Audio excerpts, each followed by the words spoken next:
Duduk di tepuk tangan yang meriah untuk Tuhan. Bapak Ibu sekali lagi shalom. Sekali lagi lebih keras lagi shalom. Bapak Ibu, tadi pagi kita bicara tentang Inspiring Mom dari episode 1, seri 1. Dan sore hari ini saya masih bicara tentang tema dari kaum wanita nasional, Inspiring Mom yang kedua. Masih dari catatan 2 Raja-Raja pasal 4. Tapi jangan takut, saya tidak akan bicara sama dengan tadi pagi. Kalau teman-teman saudara tahu tentang poin tadi pagi, maka saudara akan menemukan poin yang berbeda dari cerita yang sama di dalam 2 Raja-Raja pasal yang keempat ayat yang ke-1 sampai ayat yang ke-7. Inspiring Mom atau terdiri dari kata inspirasi, yang saudara muncul kata inspirasi. Maka saya memberi pengertian inspirasi atau inspiring mom artinya mereka yang bisa memberi inspirasi kepada banyak orang dari kehidupan mereka sendiri. Tadi pagi saya mengangkat seorang wanita yang luar biasa bernama Mother Teresa, seorang yang susah di India, tapi hari ini dia diangkat Tuhan luar biasa, dimulai daripada kehidupan yang sulit. Nah, saudara-saudaraku yang diberkati Tuhan, saya langsung saja baca cerita ini di dalam 2 Raja-Raja pasal 4 ayat 1 sampai 7. Saya baca dengan cepat, tapi Bapak Ibu walaupun saya baca dengan cepat, perhatikan cerita ini supaya kita tangkap maksudnya.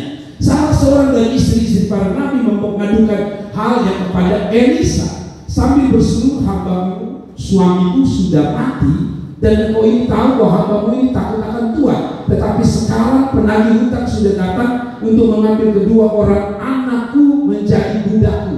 Jawab Elisa kepadanya, apakah yang dapat kuperbuat bagimu? Beritahukanlah kepadaku apa-apa yang kupunya atau kau punya di rumah. Berkatalah perempuan itu, hambamu ini tidak punya satu apapun di rumah kecuali apa? Sebuah buli-buli berisi minyak. Lalu berkatalah Elisa, pergilah mintalah bejana-bejana dari luar daripada segala tetanggamu, bejana-bejana kosong, tapi jangan terlalu sedikit saudara. Kemudian masuklah, tutuplah pintu sesudah kau dan anak-anakmu masuk, lalu tuanglah minyak itu ke dalam segala bejana, mana yang perlu angkatlah.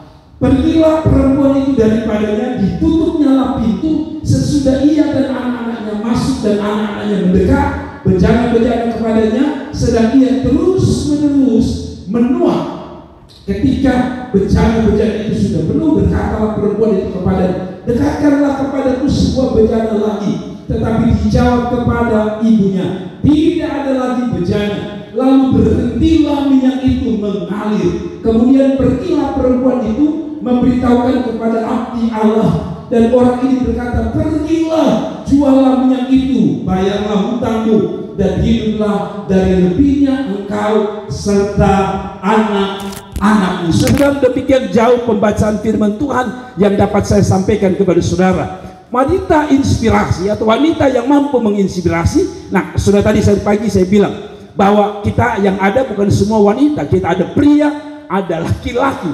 Lalu untuk apa tema Inspiring Mom? Inspiring Mom adalah wanita yang memberi kita contoh teladan.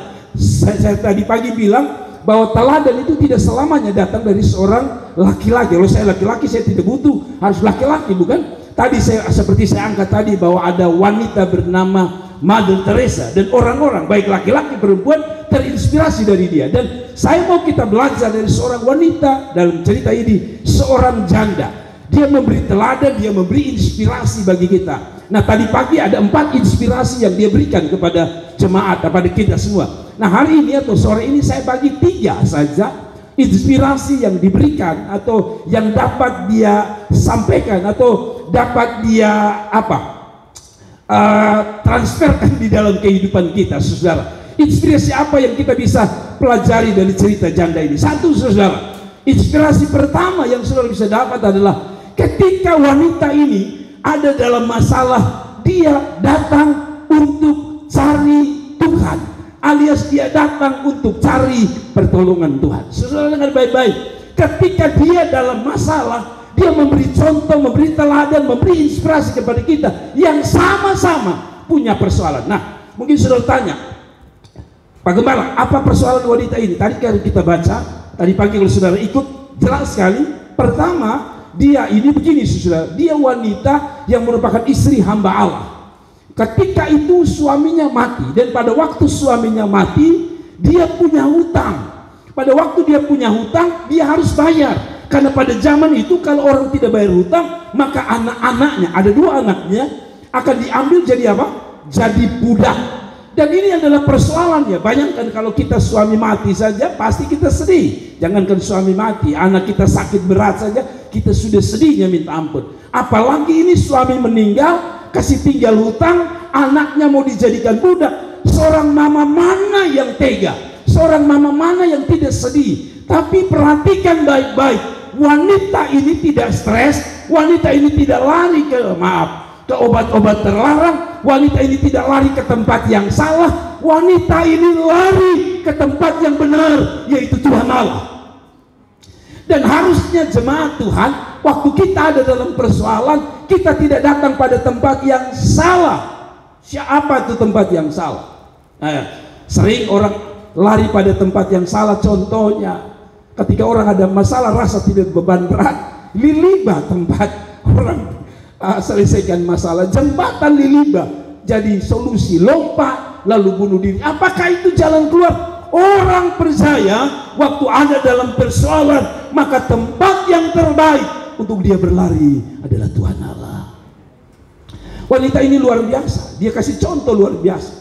Dia tidak datang pada siapa-siapa. Lalu saudara tanya, di mana ayatnya Bapak Gembala? Ini ayatnya saudara. Ayat 1 bilang begini, dia mengadukan halnya, hal yang mana? Hal dukanya, hal kehilangan suaminya, kematian, punya hutang, anaknya mau dijadikan budak, semua dia cerita. Kepada siapa?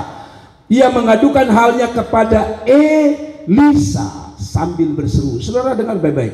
Pada zaman dahulu, saudara datang pada abdi Allah, nabi Allah, hamba Allah, itu sama seperti saudara datang pada Tuhan.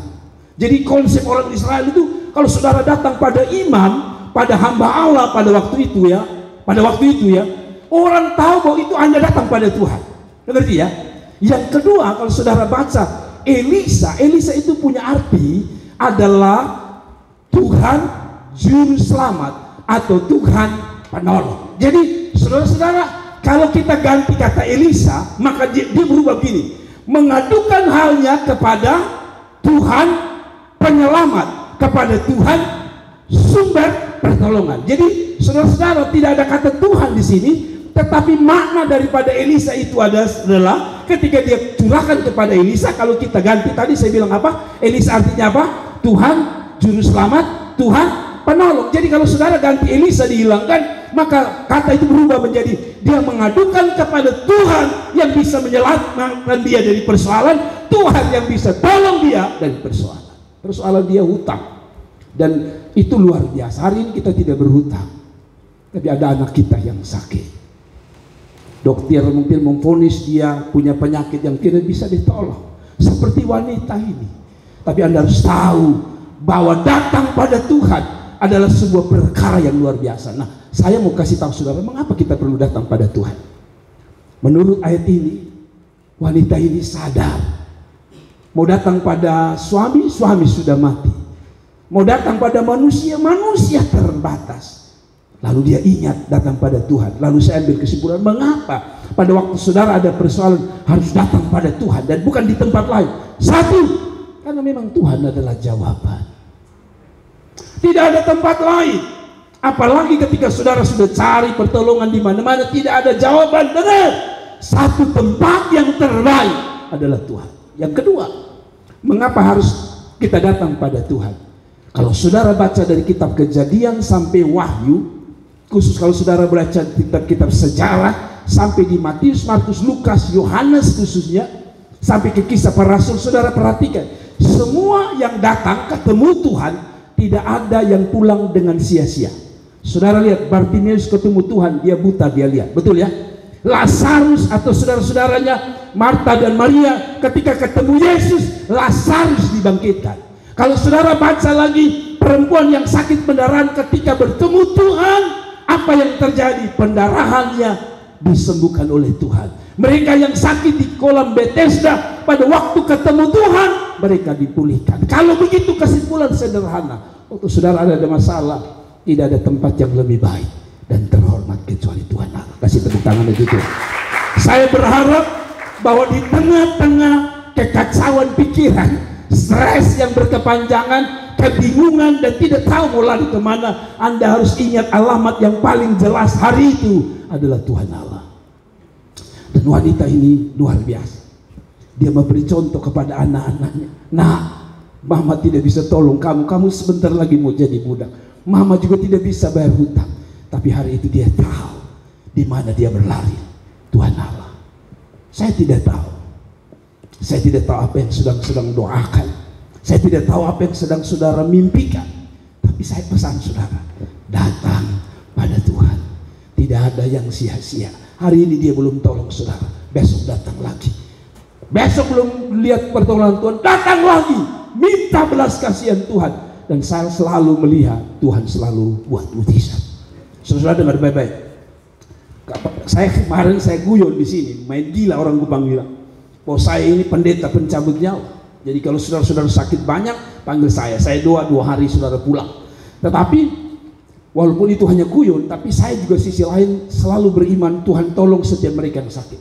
Saudara-saudara, beberapa hari yang lalu saya dan Ibu Gembala, Mama Gembala diundang untuk doakan Bapak besar dari siapa namanya Angel ya. Itu kakak dari Bapak Luin, sakit kanker di bagian leher dan kami pergi, saudara, dia sudah tidak berdaya. Lalu kami doakan, kami menyembah Tuhan dan saya bilang saya tidak bisa tolong Bapak. Bapak lihat baik-baik, saya pendeta biasa. Tapi saya bawa nama Tuhan.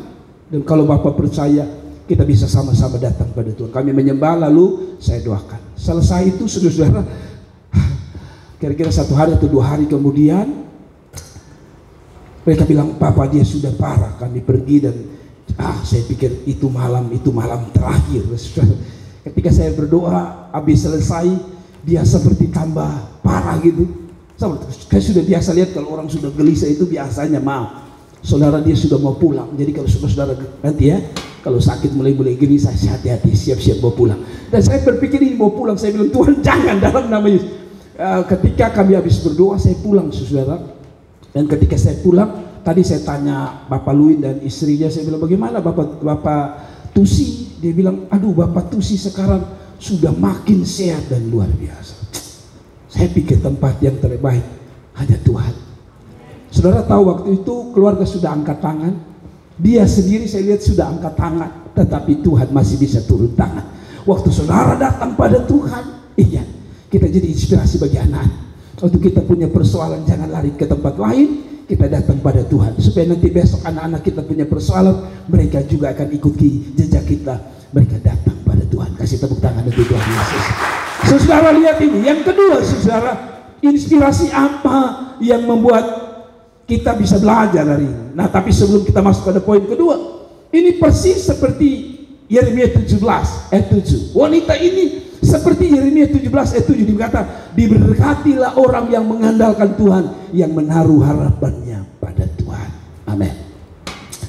Saudara, beberapa hari yang lalu saya duduk-duduk di gereja ini, lalu saya lihat AC kami masih rusak. Lalu speaker-speaker ini saya tahu beberapa rusak dan masih ada 1 di rumah. Jadi saya hanya dalam hati Tuhan, kasih saya berkat lah. Saya mau perbaiki ini karena saya sudah tahu biasa kalau perbaiki ini 250 sampai 300 ribu. Jadi singkat cerita, saya berdoa beberapa hari ini, lalu tiba-tiba ada orang telepon dan kasih saya berkat. Tapi Tuhan itu tidak selesai di situ, saudara-saudara. Kalau saudara datang pada Tuhan, saya bilang Tuhan ini uang, saya bikin bagaimana? Kalau perbaiki ini, kalau 4 biji berarti 3 kali 4 1,2. Tadi siang Randi dengan Jordan bilang, Bapak ini sudah rusak, sore kita tidak bisa main. Oke, jadi bagaimana? Kita bawakah? Baik. Saya tiba-tiba ingat ada 1 orang Jawa. Saya pikir itu orang Bugis, ternyata orang Jawa di Sikumana. Saya bilang, kalian pergi tanya, dan mereka tanya. Waktu tanya, Radi dengan Jordan pulang kasih tahu, Bapak itu perbaikinya 1 buah 280, paling murah 300. Lalu mereka tawar, menurut Randi mereka bilang, dia bilang bisa lebih. Saya bilang oke, bawa dua-dua. Di dalam hati saya bilang, Tuhan tolong supaya uang ini cukup. Saudara-saudara, ini mujizat luar biasa. Mereka kasih, mereka minta sore ini harus pakai, tapi masih itu bilang tidak bisa. Ini kalian lihat, ini banyak sekali. Saya pergi, tiba-tiba saya pun hati pergi. Saya bilang, Tuhan tolong saya. Jadi saya pergi, ketika saya sampai di sana saya lihat masnya, lalu saya bilang, Mas tolong perbaiki. Dia bilang, oh Pak tidak bisa, Papa lihat saja banyak, nanti besok saja. Saya ganggu sama Rani, saya bilang ada tekniknya, tenang. Saya dalam hati, Tuhan Yesus tolong jamah ini Mas Jawa saya bilang, Mas buka saja sebentar saja Mas lihat. Dan dia bilang oke, dia buka ternyata dia perbaiki sampai selesai. Satu sujadi. Lalu saya bilang, Mas satu lagi. Saudara-saudara, saya pikir saya sudah kasih keluar 600.000. Saya sudah siap-siap, kenapa saya pikir sudah 300.000 karena dalam waktu singkat sudah jadi. Lalu saya bilang, Tuhan tolong, ini uang ini kan bisa bikin banyak hal lagi. Tuhan jamah dia. Jadi saya pergi, saya bilang, Mas berapa Mas? Nah, supaya saya tidak malu, kan takutnya saya pun telinga salah dengar. Saya kasih uang sedikit, dia minta uang banyak. Lalu saya pikirkan mereka bilang 300 bisa lebih toh. Berarti kali 2 minimal 600. Jadi saya bilang, Mas bikin nota ya, saya mau pertanggungjawabkan ke gereja. Oke, dia bikin. Waktu dia bikin, saya lihat itu angkat 8500. Woi, saya bilang 850.000 mati. Saya bilang, Tuhan, aduh saya salah hitung ini. Lalu saya bilang, Mas minta notanya, karena saya lihat dia tulis jelas di muka saya 850. Saya pikir 850.000. Dia sorong. Saya bilang gini, Mas ini berapa nih Mas? Saya pastikan apa ini saya yang salah lihat 85.000 atau 850.000. Karena kalau 85.000 tidak mungkin, karena 2 saja sudah 600. Jadi saya lihat, saya bilang, Mas ini berapa? 85.000 Bapak. Hah? Berapa? 85. Saya semua bilang 100, ambil sudah. Tapi sayang, ini anak 2 ikut, jadi saya bilang 20 musuh 2 dapat. Tapi maksud saya begini saudara, bila Tuhan beserta kita, 600 jadi 85.000 saudara. Kasih tepuk tangan untuk Tuhan Yesus. Saya lihat Tuhan ini kerja hal-hal sederhana. Tapi kalau saudara libatkan Tuhan, ada cara-cara ajaib Tuhan. Amin. Yang kedua, cepat supaya kita bisa pulang. Saudara, ini yang kedua, inspirasi yang dapat kita belajar. Ketika dia ada dalam masalah, maksudnya wanita janda ini, janda yang susah ini, dia terbuka, jujur, dan rendah hati di hadapan Tuhan. Saudara-saudara, tidak semua orang bisa terbuka, dan tidak semua orang bisa jujur kepada Tuhan. Tidak semua orang bisa rendah hati. Kenapa saya memilih kata ini? Jujur, rendah hati, dan terbuka di hadapan Tuhan. Perhatikan ini. Perhatikan ini ayat bilang begini. Jawab Elisa kepadanya. Waktu siapa? Elisa tanya wanita ini, janda ini, dia bilang begini. Jawab Elisa kepadanya, apakah yang dapat kuperbuat bagimu? Beritahukanlah kepadaku apa-apa yang kau punya di rumah. Perhatikan ini. Berkatalah perempuan itu, hambamu ini apa? Tidak punya sesuatu apapun di rumah kecuali sebuah buli-buli berisi minyak darwastu. Saudara tahu, dimulai mujizat itu ternyata di sini. Waktu dia jujur apa adanya tentang dirinya, dia tidak tutup sedikit pun tentang dirinya. Semua dia buka di hadapan Allah, yaitu Elisa sebagai Tuhan penyelamat. Dia buka. Waktu Elisa tanya, oh saya buat apa untuk kamu? Dan kamu punya apa? Biasanya saya bilang di orang Kupang, paling gengsi. Semiskin-miskinnya saudara, saudara tidak punya uang, apalagi orang Kupang, saudara tidak akan umumkan kan? Hari ini, saudara dengar, saya tidak punya uang. Bila perlu saudara tutup saudara, biar ada lapar di kuliah, tahan, senyum, salam, selamat pagi, pada ada lapar ini. Kita manusia tidak suka yang namanya kekurangan kita ditonjolkan, betul? Tapi wanita ini beda. Dia jujur, oh saya memang kurang. Dia terbuka apa adanya tentang dia. Tidak ada yang tertutup di hadapan Elisa sebagai gambaran Tuhan dan Allah. Dia terbuka, dia telanjangi hidupnya. Tuhan, memang keadaan saya seburuk ini. Manusia kadang-kadang itu tidak mau jujur. Nah, saya selalu bilang, contoh orang Kupang ini. Kalau orang ketemu, lalu orang sindir kita, miskin sabagaya, kita marah, betul ya? Walaupun kita sendiri miskin, kita akan marah. Coba lu biar kita miskin-miskin sana makan dari lu lu tahu saya tidak pernah makan dari lu itu sebenarnya kita marah karena orang menuju kita miskin, betul ya?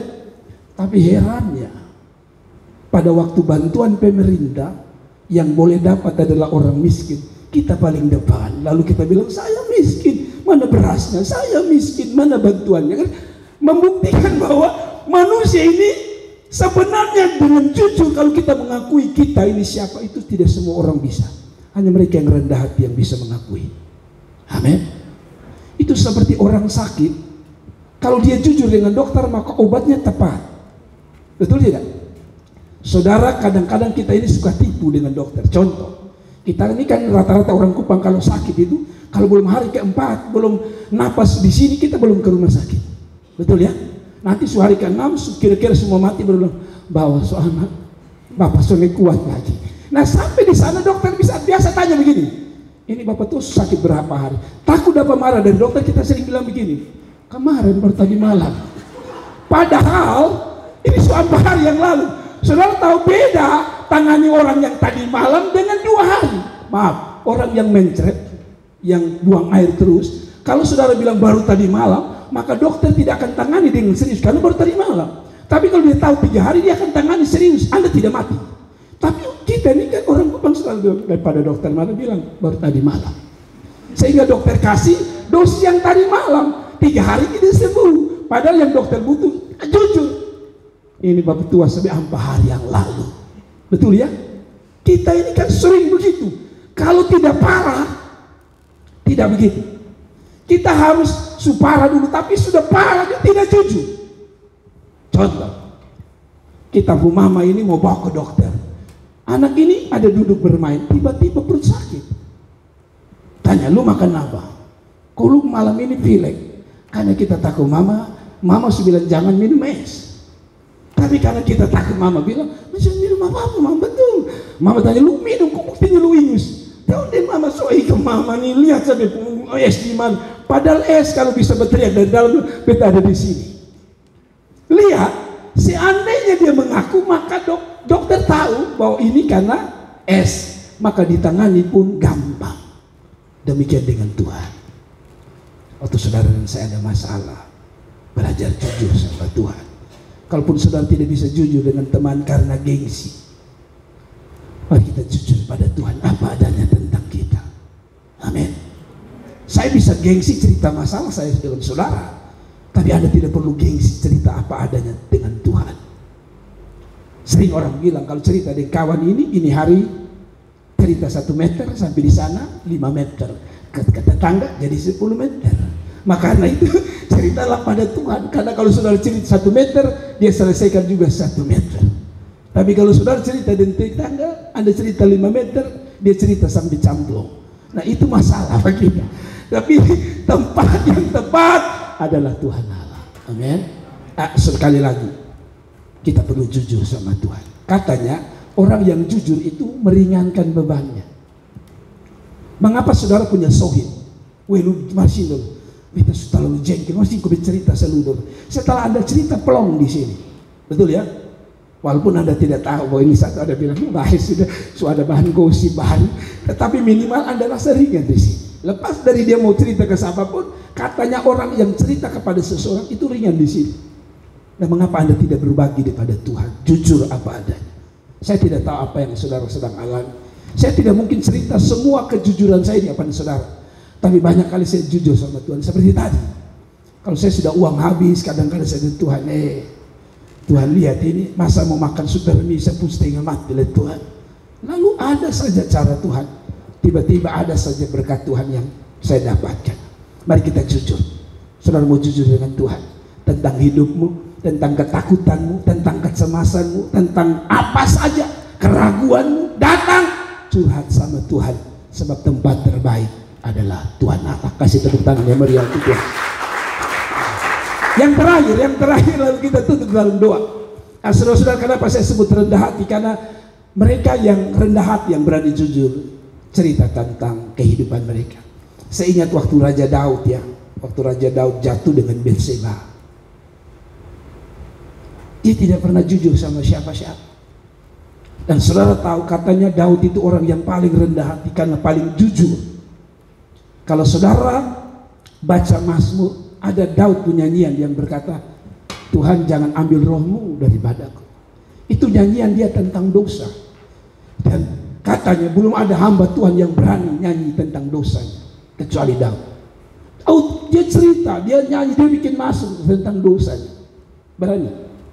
Soal bikin salah lalu saudara nyanyi, Mama, uang di saku beta yang ambil. Berani saudara. Daud berani nyanyi dalam Mazmurnya. Tapi Tuhan pulihkan dia. Walaupun dia jatuh, dia diangkat oleh Tuhan. Bahkan menurut teolog, Yesus tidak disebut dari keturunan orang luar biasa. Yesus disebut keturunan Daud, padahal dia orang berdosa karena dia punya hati yang jujur sama Tuhan. Sudahlah, kita tidak bahas itu, tapi mari kita bahas yang ketiga, saudara. Maksud saya gini, contoh lain bahwa orang jujur itu, kejujuran itu katanya awal pemulihan. Kejujuran apa? Awal pemulihan. Anak saya, dia podak, tahu podak ya? Saudara ikut YouTube, saudara ikut live saya. Saudara tidak tahu podak itu artinya jolok. Dia dengan diam-diam dia jolok itu. Orang Kuba bilang ainona, tapi kalau orang bahasa Indonesia bilang apa leh? Kalau ainona ini bahasa Indonesianya apa Kakak Kiki? Serikaya. Walaupun makan itu tidak pernah kaya-kaya, tapi saya tidak tahu Sri saja masih miskin. Habis Sri di situ Serikaya. Tapi dia podak, saya tidak tahu saudara. Dia podak itu buah naik ke atas udara, lalu dia jatuh ke atas mobil saya peot. Saya tidak tahu. Sudah 3 hari, 4 hari saya lapor tuh, kok peot? Saya marah luar biasa. Saya bilang, ini siapa yang bikin peot? Semua dia. Lalu adiknya bilang, kakak mengaku sudah. Saya lihat kakak bagaimana? Itu kalau orang boleh salah begitu, sulit jujur. Kalau soal itu saya tidak tanya lagi. Ini pelakunya. Jadi saya bilang, kakak kenapa tidak jujur? Saya paling benci kalau buat salah tidak jujur. Saya mau itu anak-anak jujur. Bapak, kan ada banyak bahasa kan kita bisa pakai.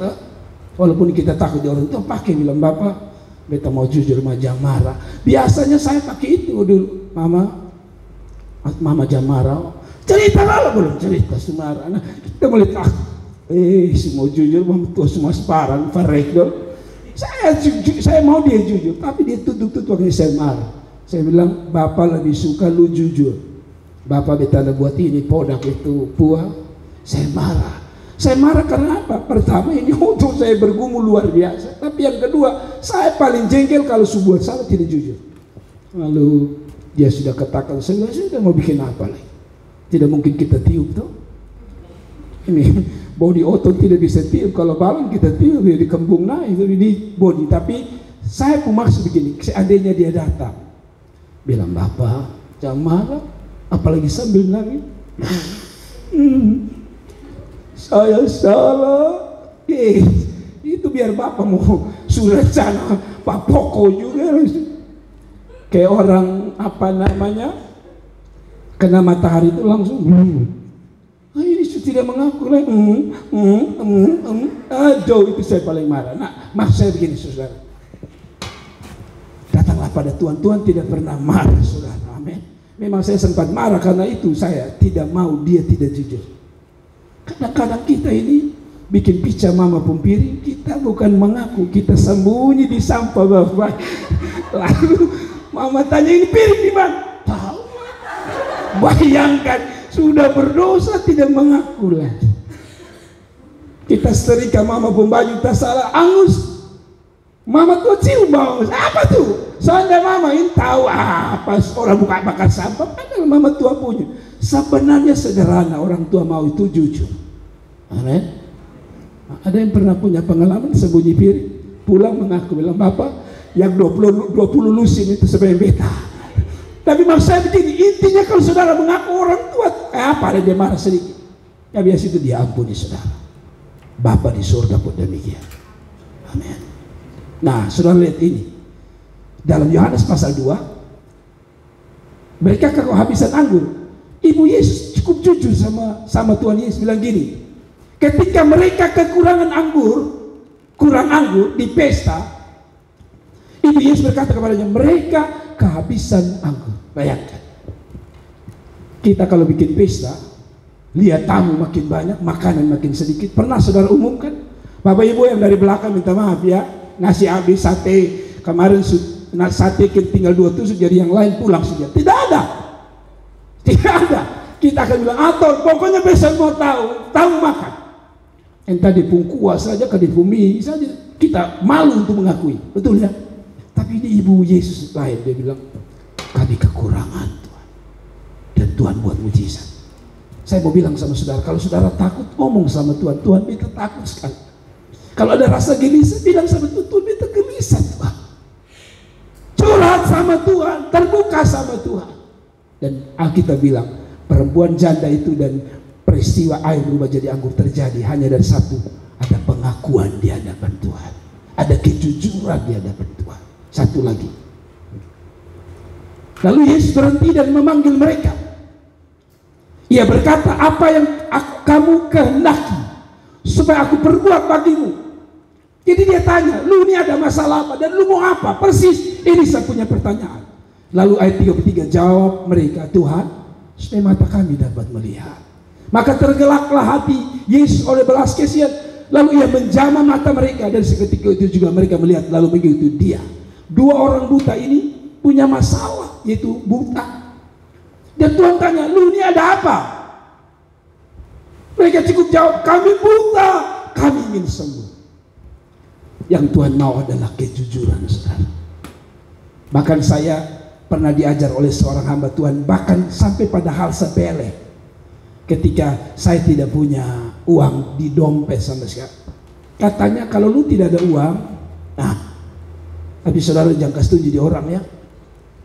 Nah kalau saudara kasih tunjuk dong, anggap saudara pengemis. Saya pernah lakukan, saudara. Ketika saya tidak punya uang, saya buka dompet, lalu saya begini sama Tuhan, Tuhan, ngosong itu Tuhan. Betul. Saudara pernah lakukan itu? Karena katanya dia itu Bapa.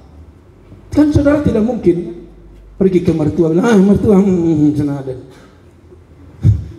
Saudara tidak mungkin ke mau terakhir yang paling jengkel ada pastor, ada uang, baru nona minta bilang, Mbak beli bakso dong. Itu stres minta ampun. Tidak mungkin saudara buka dompet, pe makan, pe makan. Saudara ada kan, tidak mungkin. Gengsi kita. Kita mau bilang gini, biasanya laki-laki itu ada saja akal. Begini adik, beta ini baru makan. Lalu adik bilang, lu belum makan, tapi beta kan, lu sudah makan, beta belum. Ah, itu yang lebih parah lagi. Bilang sama dia, begini adik, beta ini sudah terlambat sekali. Kalau dia bilang, kau tunggu beta justru lapar. Adik, ini makanan di sini sudah sehat. Ada saja akal kita, tapi maksud saya adalah kembali kepada Alkitab. Kejujuran itu penting, susah. Amin. Dan sampai Randi biasa begitu. Tapi kiranya Tuhan tolong, saudara. Mari kita sampai terakhir kita berdoa. Inspirasi ketiga, dengar baik-baik. Ketika saudara dalam masalah atau wanita ini dalam masalah, imannya terlihat luar biasa. Saya belajar dari perempuan ini, punya inspirasi bagi kita adalah waktu dia ada dalam masalah yang tadi itu, sedih, susah, imannya naik. Pada waktu persoalan menekan dia turun ke bawah, imannya justru naik ke atas. Saya ulangi lagi, pada saat persoalan menekan dia, mempreser dia, menekan dia ke bawah, tapi imannya menopang dia naik ke atas. Dari mana saya tahu? Mari kita lihat ayat ini, saudara. Mari kita lihat ayat ini. Kemudian masuklah, nah ini maksudnya Elisa bilang sama dia, kamu kan hanya punya apa tadi? Buli-buli, hanya berisi sedikit minyak, betul ya? Artinya bahwa minyaknya sebenarnya hanya sedikit. Lalu dia bilang gini, kemudian masuklah, tutuplah pintu sesudah engkau dan anakmu masuk. Lalu apa? Tuanglah minyak ke dalam segala benjana, mana yang penuh, angkat. Kalau penuh, lawannya apa?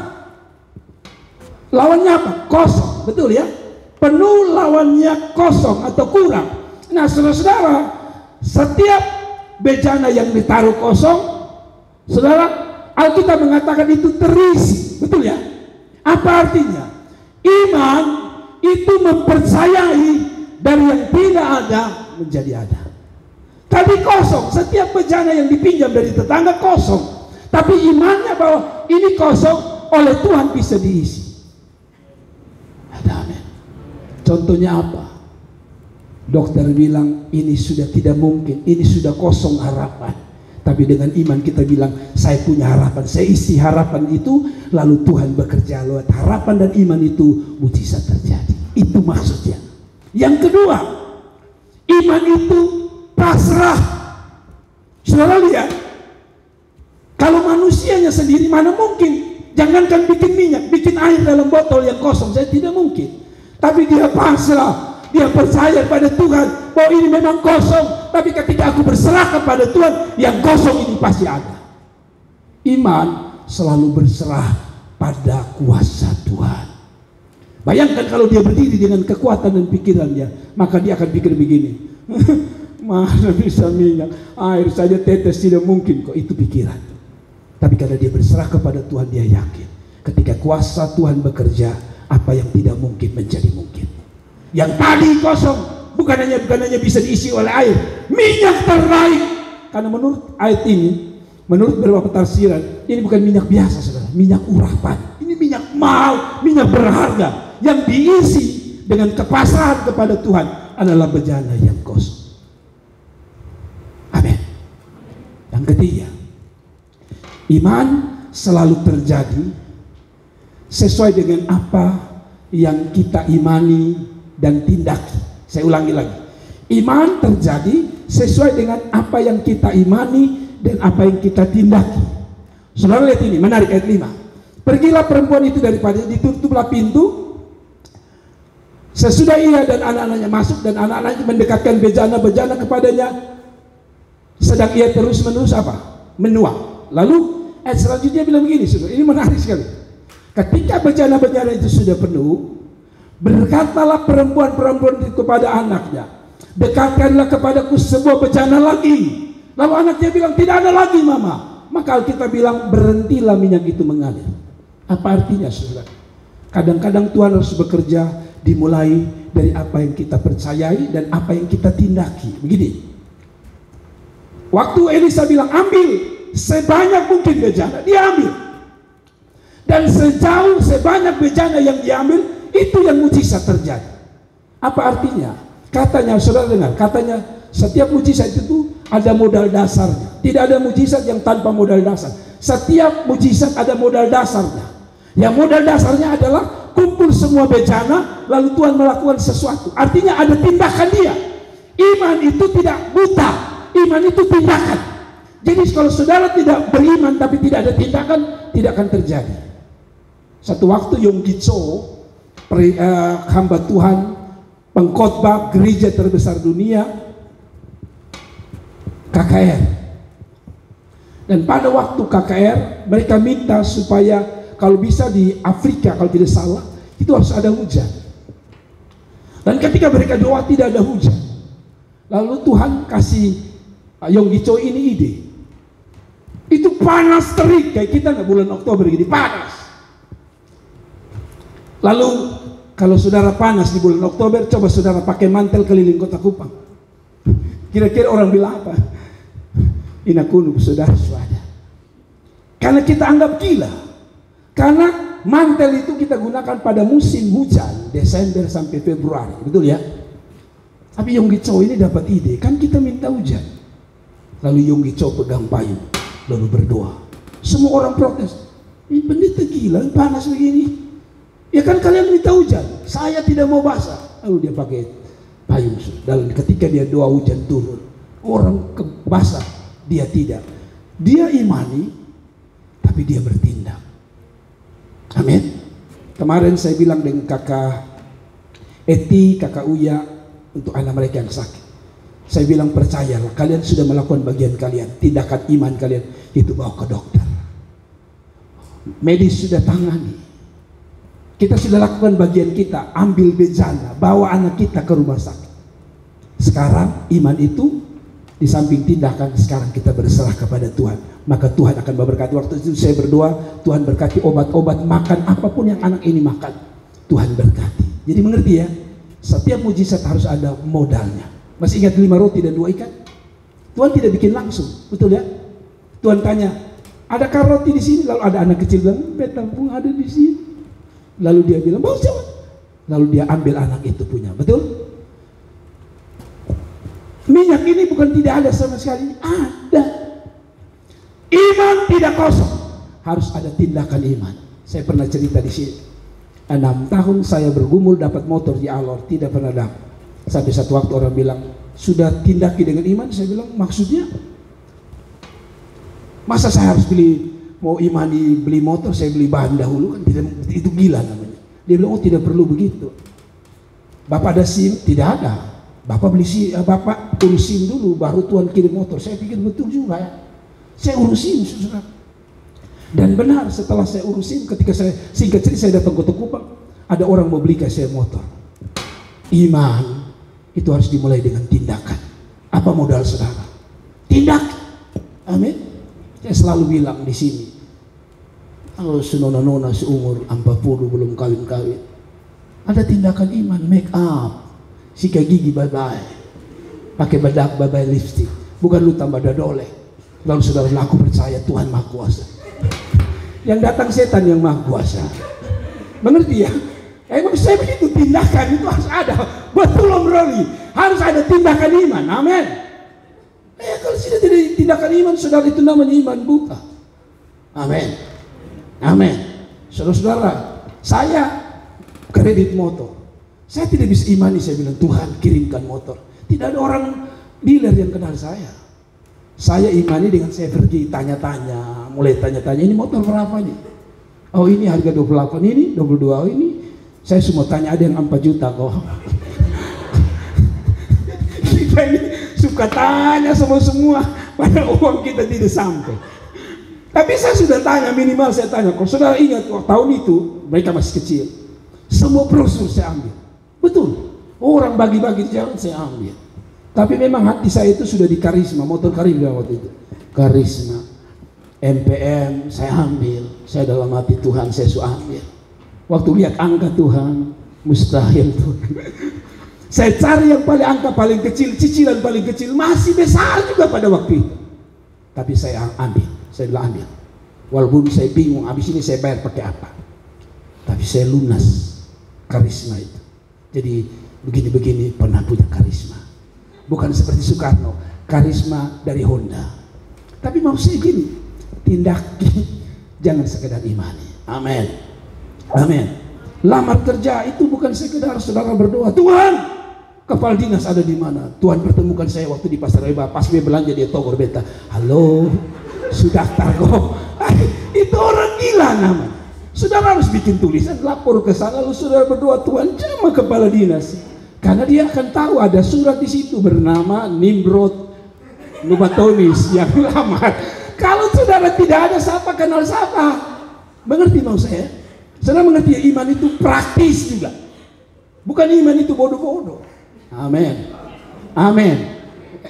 Saya minta saudara bertobat ya dari iman buta-buta ya, saudara. Ada iman yang lebih parah lagi. Tidak ada doi pegang orang pun bisi. Tuhan saya percaya saya punya. Beli kentang saya susah kalau punya. Iman itu sesuai dengan apa yang kita miliki. Amin. Saudara lihat itu. Seberapa yang dia dapat, itu yang Tuhan kerjakan. Seberapa imanmu, itu yang Tuhan kerjakan. Harus marah dulu baru bisa ada amin dari saudara. Tapi maksud saya adalah iman itu ada tindakan iman. Saudara setuju? Ada amin. Jadi bawa ke dokter itu bukan tindakan Anda tidak ada iman. Ada iman.